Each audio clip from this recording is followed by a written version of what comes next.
ಬಂಧುಗಳೇ ನಮಸ್ಕಾರ. ನಾನು ನಿಮ್ಮ ಹರೀಶ್ ಕನಕ. HK Kannada TV digital YouTube ಚಾನಲ್ಗೆ ನಿಮಗೆಲ್ಲರಿಗೂ ಸ್ವಾಗತ. ಮೊದಲಿಗೆ ಈ ವಿಡಿಯೋ ಮಾಡ್ತಿರೋ ಕಾರಣ ಏನಪ್ಪಾ ಅಂತಂದ್ರೆ, ಇತ್ತೀಚಿನ ದಿನಗಳಲ್ಲಿ ದೇಶದಾದ್ಯಂತ ಒಂದು SIR ಚರ್ಚೆ ನಡೆಯುತ್ತಿದೆ. SIR ಅಂದ್ರೆ ಏನು, SIR ಏನಕ್ಕೆ ಮಾಡಿಸಬೇಕು, SIR ದೇಶದಾದ್ಯಂತ ನಡೆಯುತ್ತಿದೆಯಾ, ಹಾಗೂ ಇದರ ಉದ್ದೇಶ ಏನು, ಈ ಎಲ್ಲ ಮಾಹಿತಿಯನ್ನು ಕನ್ನಡದಲ್ಲಿ ಸಂಪೂರ್ಣವಾಗಿ ನಿಮಗೆ ತಿಳಿಸಿಕೊಡುತ್ತೇನೆ. ದಯವಿಟ್ಟು ಈ ವಿಡಿಯೋವನ್ನು ಸಂಪೂರ್ಣ ನೋಡಿ. ಅದೇ ರೀತಿ ನಮ್ಮ ಚಾನಲ್ನ ಸಬ್ಸ್ಕ್ರೈಬ್ ಮಾಡಿಲ್ಲ ಅಂತಂದ್ರೆ ಸಬ್ಸ್ಕ್ರೈಬ್ ಮಾಡಿ. ಬನ್ನಿ ನೋಡೋಣ ಬಂಧುಗಳೇ, SIR ಅಂದ್ರೆ ಏನು ಅಂತ ನೋಡೋಣ. SIR ಅಂತಂದ್ರೆ ಸ್ಪೆಷಲ್ ಇಂಟೆನ್ಸಿವ್ ರಿವಿಷನ್. ಮತದಾರರ ಪಟ್ಟಿಯನ್ನು ಸಮಗ್ರವಾಗಿ ಪರಿಶೀಲಿಸಿ ನವೀಕರಣೆ ಮಾಡತಕ್ಕಂತ ಒಂದು ಪ್ರಕ್ರಿಯೆ SIR ಆಗಿರುತ್ತದೆ. ಅದೇ ರೀತಿ SIR ನ ಏನಕ್ಕೆ ಮಾಡಲಾಗುತ್ತದೆ ಅನ್ನೋದನ್ನ ನೋಡೋದಾದ್ರೆ, ಮತದಾರರ ಪಟ್ಟಿಯನ್ನ ನಿಖರವಾಗಿ ಇಡಲು. ಮತದಾರರು ಒಬ್ಬ ವ್ಯಕ್ತಿಗೆ ಒಂದೇ ಮತ ಅನ್ನೋದನ್ನ ಒಂದು ಚುನಾವಣಾ ಆಯೋಗ ಯೋಜನೆ ಮಾಡಿದೆ. ಅದೇ ರೀತಿ ಮೃತಪಟ್ಟವರ ಹೆಸರುಗಳನ್ನು ತೆಗೆದುಹಾಕಲು ಸುಮಾರು 20 ವರ್ಷದಿಂದ 25 ವರ್ಷದಲ್ಲಿ ಯಾರೆಲ್ಲ ಮೃತಪಟ್ಟಿರ್ತಾರೋ ಅವ್ರದ್ದು ವೋಟರ್ ID ಇನ್ನೂ ಸಹ ಇರುತ್ತೆ, ಸರಿನಾ? ಅದನ್ನ ಮತದಾರರ ಪಟ್ಟಿಯಿಂದ ಒಂದು ರಿಮೂವ್ ಮಾಡ್ತಕ್ಕಂತಹ ಒಂದು ಪ್ರಕ್ರಿಯೆ ಸಹ ಇದಾಗಿರುತ್ತದೆ.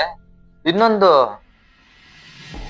ಮುಖ್ಯ ಕಾರಣ ನೋಡೋದಾದ್ರೆ, ಒಂದು ವ್ಯಕ್ತಿಯ ಹೆಸರು ಒಂದಕ್ಕಿಂತ ಹೆಚ್ಚು ಕಡೆ ಇದ್ದರೆ ಅದನ್ನು ಸರಿಪಡಿಸಲು.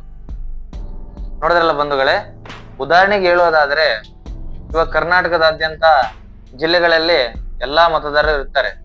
ಇವಾಗ ಬೇರೆ ಡಿಸ್ಟಿಕ್ ಅಲ್ಲಿ ಇರ್ತಕ್ಕಂತ ಒಬ್ಬ ವ್ಯಕ್ತಿ ವೋಟರ್ ID ಅಲ್ಲಿ ಇರುತ್ತೆ. ಅದನ್ನ ಆ ಒಬ್ಬ ವ್ಯಕ್ತಿ ಬೇರೆ ಎಲ್ಲೇ ಹೋದಾಗ ಅಲ್ಲೊಂದು ವೋಟರ್ ID ಮಾಡಿಸ್ಕೊಂಡ್ಬಿಟ್ಟಿರ್ತಾರೆ. ಅದನ್ನ ಪರಿಶೀಲನೆ ಮಾಡಿ ಯಾವ್ದಾದ್ರು ಒಂದನ್ನ ಮಾತ್ರ ಅವರಿಗೆ ಸೇರ್ಸ್ತಕ್ಕಂತ ಒಂದು ಮತದಾನ ಮಾಡ್ತಕ್ಕಂತ ಒಂದು ಪ್ರಕ್ರಿಯೆ, ಮತದಾನ ಮಾಡ್ತಕ್ಕಂತ ಒಂದು ಗುರುತಿನ ಚೀಟಿಯನ್ನು ಇದನ್ನ ಮಾಡಲಾಗುತ್ತದೆ. ಇನ್ನೊಂದು ಹೇಳೋದಾದ್ರೆ, ಹೊಸದಾಗಿ ಅರ್ಹರಾದ ಮತದಾರರ ಹೆಸರನ್ನು ಸೇರಿಸಲು. ಇವಾಗ ನಾವು ಮಾಡಿಸಿರ್ಬೇಕಾದ್ರೆ ಸುಮಾರು 18 ವರ್ಷ ಮೇಲ್ಪಟ್ಟಿರ್ತಕ್ಕಂತಹ ಒಬ್ಬ ವ್ಯಕ್ತಿಗೆ ಮತದಾನ ಮಾಡತಕ್ಕಂತ ಒಂದು ಹಕ್ಕನ್ನ ಸಂವಿಧಾನ ರೂಪದಲ್ಲಿ ಸಾಮಾನ್ಯ ಜನರಿಗೆ ಕೊಟ್ಟಿದೆ. ಸಾಮಾನ್ಯ ಜನ ಅನ್ನೋದಕ್ಕಿಂತ ಪ್ರತಿಯೊಬ್ಬ ಭಾರತದ ಪ್ರಜೆಗೂ ಕೊಟ್ಟಿದೆ. ಇನ್ನೊಂದು, ವಿಳಾಸ ಬದಲಾದವರ ಮಾಹಿತಿಯನ್ನು ತಿದ್ದುಪಡಿ ಮಾಡಲು. ಇವಾಗ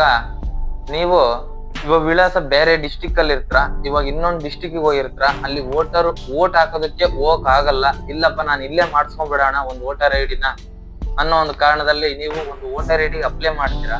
ಅಪ್ಲೈ ಮಾಡಿದಾಗ ಇಲ್ಲಿನ ಲೋಕಲ್ ಅಡ್ರೆಸ್ಗೆ ಒಂದು ವೋಟರ್ ID ಸಹ ಮಾಡ್ತಿರ್ತೀರ. ನೀವು ಇಲ್ಲಿರ್ತಕ್ಕಂಥ ವೋಟರ್ ID ಇರುತ್ತೆ, ಅಲ್ಲೂ ಕೂಡ ಒಂದು ವೋಟರ್ ID ಇರುತ್ತೆ. ಅದ್ರಾಗೂ ಸಹ ಒಂದು ವಿಳಾಸಕ್ಕೆ ತಕ್ಕಂತೆ ಒಂದು ವೋಟರ್ ID ನೀವು ಇಟ್ಕೊಳ್ಳೋ ಒಂದು ಪ್ರಕ್ರಿಯೆ ಸಹ ಇದಾಗಿರುತ್ತದೆ. SIR ದೇಶದಾದ್ಯಂತ ನಡೆಯುತ್ತಿದೆಯಾ ಅನ್ನೋದನ್ನ ನೋಡೋದಾದ್ರೆ, ನಾವು ಭಾರತದ ಚುನಾವಣಾ ಆಯೋಗವು SIR ಸ್ಪೆಷಲ್ ಇಂಟೆನ್ಸಿವ್ ರಿವಿಷನ್ ಪ್ರಕ್ರಿಯೆಯನ್ನು ದೇಶದಾದ್ಯಂತ ಒಂದೇ ಸಮಯದಲ್ಲಿ ನಡೆಸಲಾಗುವುದಿಲ್ಲ. ಇವಾಗ ಹೇಳೋದಾದ್ರೆ, ಭಾರತದ ಚುನಾವಣಾ ಆಯೋಗವು ಅವರವರ ಒಂದು ಸಮಯಕ್ಕೆ ತಕ್ಕಂತೆ, ಆಯೋಗಕ್ಕೆ ತಕ್ಕಂತೆ ಅವರ ಒಂದು SIR ಪ್ರಕ್ರಿಯೆಯನ್ನು ಸಹ ಮಾಡ್ತಾರಂತ ಹೇಳ್ಬೋದು.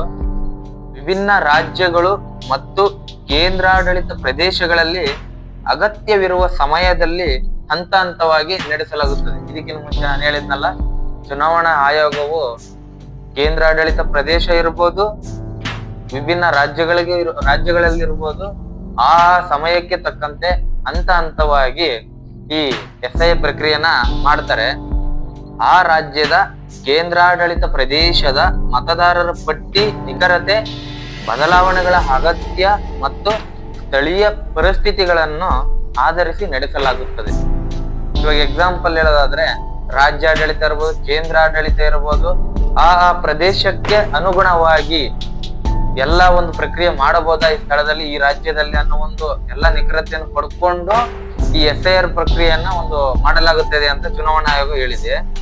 ಯಾವ ರಾಜ್ಯದಲ್ಲಿ SIR ನಡೆಯುತ್ತಿದೆ ಅಥವಾ ನಡೆಯಲಿದೆ ಎಂಬ ಮಾಹಿತಿಯನ್ನು ಆ ಸಂಬಂಧಿಸಿದ ರಾಜ್ಯದ ಮುಖ್ಯ ಚುನಾವಣಾ ಆಯೋಗದ ಅಧಿಕಾರಿಯ ಅಧಿಕೃತ ಪ್ರಕಟಣೆ ಮೂಲಕ ಲಭ್ಯವಾಗುತ್ತದೆ.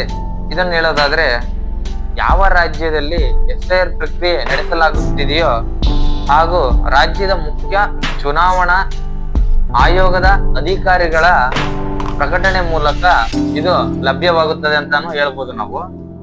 ಇಂತಹ ಉಪಯುಕ್ತ ಮಾಹಿತಿಗಳಿಗಾಗಿ ನಮ್ಮ HK ಕನ್ನಡ ಟಿವಿ ಚಾನೆಲ್ನ ಲೈಕ್ ಮಾಡಿ, ಸಬ್ಸ್ಕ್ರೈಬ್ ಮಾಡಿ, ಬೆಲ್ ಬಟನ್ ಒತ್ತಿ.